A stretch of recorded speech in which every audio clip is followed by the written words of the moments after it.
जो उत्तर प्रदेश के इतिहास में सबसे दुखद और सबसे मैं कहूं बड़ी घटना हुई है हाथरस की। मैं भी 30 साल से सक्रिय राजनीति में हूं।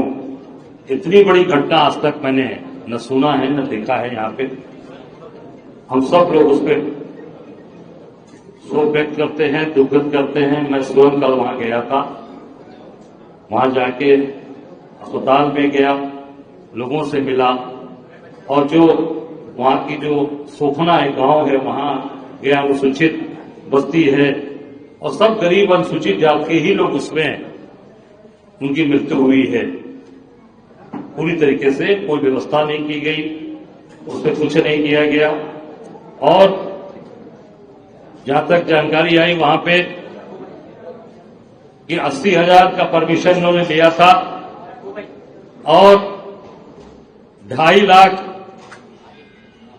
या उससे भी ज्यादा लोग वहां पर उपस्थित थे और उनकी सुरक्षा में शायद एडीजी ने बताया कि केवल 40 पुलिस वाले उनकी सुरक्षा में लगे थे, केवल 40 लोग रिकॉर्ड में है। और पूरी तरीके से व्यवस्था फेल। हॉस्पिटल में भी आप देखे होंगे उनको टेम्पो रिक्शा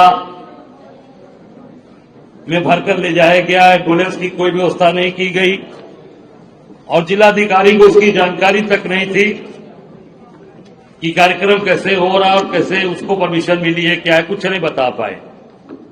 1:30 बजे की घटना है और उत्तर प्रदेश शासन के संज्ञान में 3 घंटे 4 घंटे बाद ये घटना आई है। 3 घंटे 3.5 घंटे बाद। ये सोच सकते हैं कि किस तरीके का जंगल राज चल रहा है उत्तर प्रदेश, जो लगातार हम लोग पहले से कह रहे हैं कि जंगल राज कायम है।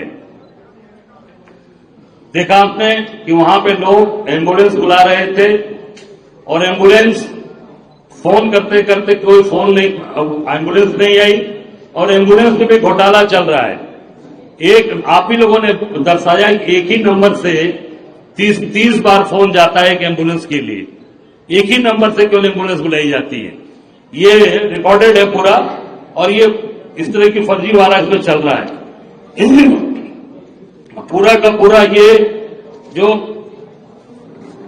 आपकी ये घटना घटी हाथरस वाली, ये पूरी उत्तर प्रदेश सरकार की नाकामी, उत्तर प्रदेश सरकार के पूरे ये केवल और केवल आपस में जो इनकी लड़ाइयां चल रही हैं, आपस में झगड़े चल रहे हैं। कल आपने देखा होगा कि जब मैं वहां पहुंचा तो सीएम साहब थे और इससे ये साबित होता है कि सीएम के बाद डेप्यूटी सीएम भी पहुंच गए थे। ब्रजेश पाठक साथ में नहीं गए, मुख्यमंत्री के साथ में डिप्टी सीएम नहीं गए, बाद में गए। मुझे रास्ते में मिले थे जब मैं लौट रहा था हाथरस से दिल्ली के लिए, गाजियाबाद के लिए, तो रास्ते में ब्रजेश पाठक का काफिला जा रहा था और मुख्यमंत्री वहां से हालचाल लेके निकल गए। ये आपस की लड़ाइयों में पूरा प्रदेश पिस रहा है, जिससे ये मैं समझता हूं कि पूरी की पूरी ये घटनाएं जो चीजें जो घट रही है उसकी व्यवस्था नहीं कर पा रहे, अस्पताल की व्यवस्था, एम्बुलेंस की व्यवस्था नहीं कर पा रहे। ये बहुत ही दुखद घटना है।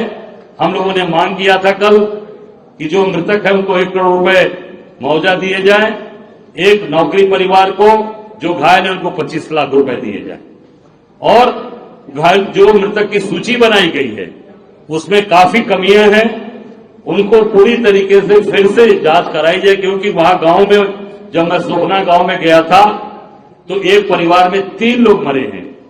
मां मरी है, उनकी पत्नी मरी है, बिटिया मरी और उनकी पत्नी की बॉडी आगरा चली गई थी।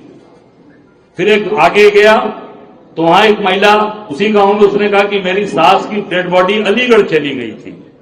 और जो कि एक व्यक्ति वहां पे जो था कार्यक्रम में, उनका बगल का पड़ोसी था, उसने कहा कि मैंने पुलिस को रोका, डीएम और एसएसपी को, कि नहीं साहब ये हमारे परिवार की ताई थी। उन्होंने कहा नहीं ये बाहर की है, जबरदस्ती भेज दिया।